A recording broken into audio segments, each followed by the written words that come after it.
Here's your word for the day from Calvary in Lake Havasu. Visit us on the web at calvaryaz.com.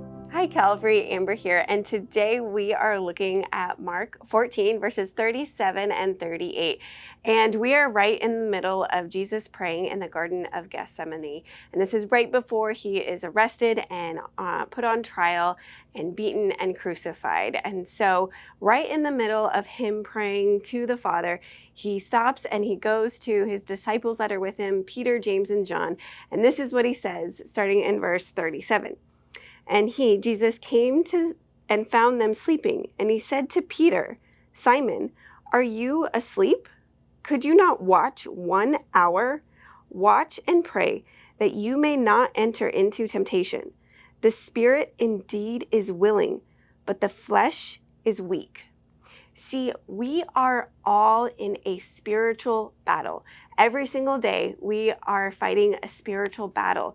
And not only does Jesus talk about how we need to pray in order to fight the spiritual battle, but Paul also echoes this in Ephesians 4. I would encourage you guys to read the whole passage. Ephesians 6. I would encourage you guys to read the whole passage yourself because it's Paul describing spiritual warfare and putting on the armor of God. The whole passage is Ephesians 6, 10 through 20. But I'm going to read what it says in verse 18. And so he says, praying at all times in the Spirit with all prayer and supplication. To that end, keep alert with all perseverance, making supplications for all the saints. So in both of these passages, we see that we need to pray and we need to be constant in prayer so that we can fight temptation and win. See, our intentions are good.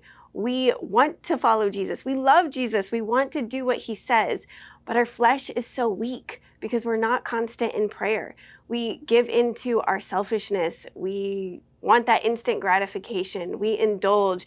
We give in to anger. And why? It's because we are not in constant communication with our Savior. We are not taking the time to come before Jesus and pray and ask him to help us with every area of our life. We aren't taking the time to ask him to not even enter into temptation. See, Jesus wants us to be in constant communication with him. He invites us to talk to him, and we can bring him anything. If you read how he prays in the garden, read the Psalms, we can bring everything and anything to Jesus. We can bring pain and sorrow. We can bring anger. We can bring joy.